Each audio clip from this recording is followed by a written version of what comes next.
ঠিক সময় অফিসে যায়, ঠিক মতো খায় সকালবেলা, টিফিন বাক্স সঙ্গে নেয় কি না ক্যান্টিনেই টিফিন করে, জামা কাপড় কে কেচে দেয়, চা করে কে আগের মতো, দুগ্গার মা কটায় আসে, আমায় ভোরে উঠতে হতো। সেই শার্টটা পরে এখন ক্যাটকেটে সেই নীল রংটা, নিজের তো সব ওই পছন্দ। আমি অলিভ দিয়েছিলাম। কোন রাস্তায় বাড়ি ফেরে? দোকান ঘরের বাঁ পাশ দিয়ে শিব মন্দির, জানলা দিয়ে দেখতে পেতাম। রিক্সা থামলো।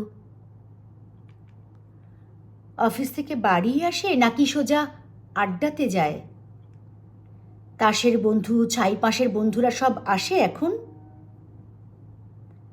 টেবিল ঢাকা মেঝের ওপর সমস্ত ঘর ছাই ছড়ানো, গেলাস গড়ায়, বোতল গড়ায়, টলতে টলতে শুতে যাচ্ছে।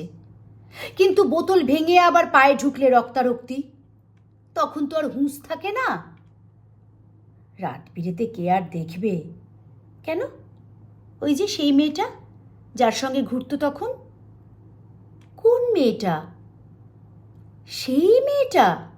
সে তো কবেই সরে এসেছে। বেশ হয়েছে, উচিত শাস্তি। অত কাণ্ড সামলাবে কে? মেয়েটা যে গণ্ডগোলের প্রথম থেকেই বুঝেছিলাম। কে তাহলে সঙ্গে আছে? দাদা বৌদি, মা ভাই বোন? তিনকুলে তো কেউ ছিল না, এক্কেবারে একলা এখন। কে তাহলে ভাত বেড়ে দেয়? কে ডেকে দেয় সকাল সকাল?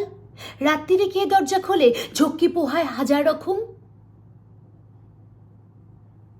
কার বিছানায় ঘুমোয় তবে?